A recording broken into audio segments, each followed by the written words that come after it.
Hi guys, just doing this video here of a shed base. The shed measurements will be 6 meters by 4 meters.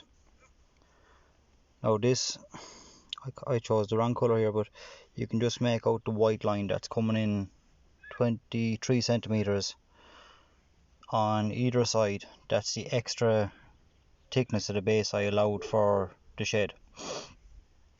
So now this is just with the car up on the base. Toyota fences, they are just for using it as a guide reference. Would a 6 meter by 4 meter shed be enough to work on a car?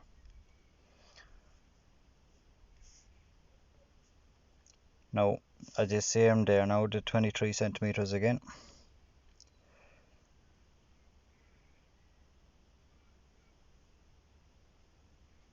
Now at the very front of the car, you see the car is up right to the line, but you'll see that I have another bench here at the back. Right to the very edge of the base, up to the front of the car, is 6 meters.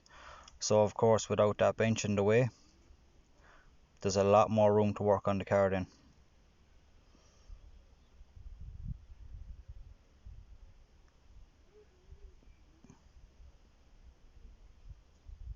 Just there with that blue bit of rubber on the ground, that's actually where I'm going to be running the electric cables into it for power. Now you see here, it's just a bench I have there tucked into the corner. Now I'm just going to get the stand.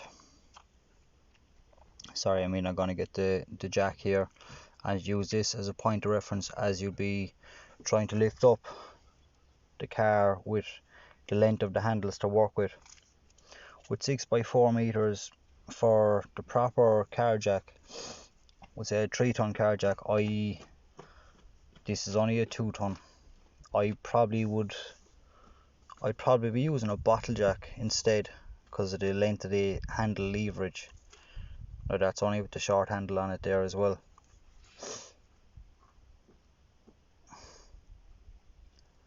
But comfortably from that white line there, we'll say if you were to be taking out a drive shaft or something, CV axle, yeah, it'd be enough room to work with.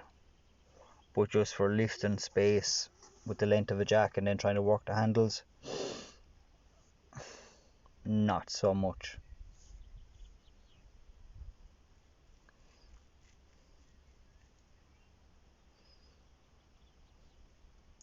There, now I'm just using the door as a reference. You would almost have the door open fully at that. Now the car isn't perfectly centered on the base, guys. You'll see that down the next part of the clip that I'm actually going to use the car creeper as a reference for the side. Of course, I have a load of just random rubbish up in the base here, so it doesn't give the best guideline for size, but I'm getting the shed on Saturday, so in a week's time I'm getting the shed put down, and I just wanted to see, is there any changes I'm going to make before then. Now of course, the likes of the benches you're going to see further down here now, they're not mounted, they're not bolted to the base. I can simply move them out of the way. It'll give me a lot more room to be working on a car, but mostly it will be much smaller equipment I'll be working on. So I have a lot of room for ride-ons and quads, everything like that. There's, for 6 meters by 4 for what I'll be using all the time, no problem at all.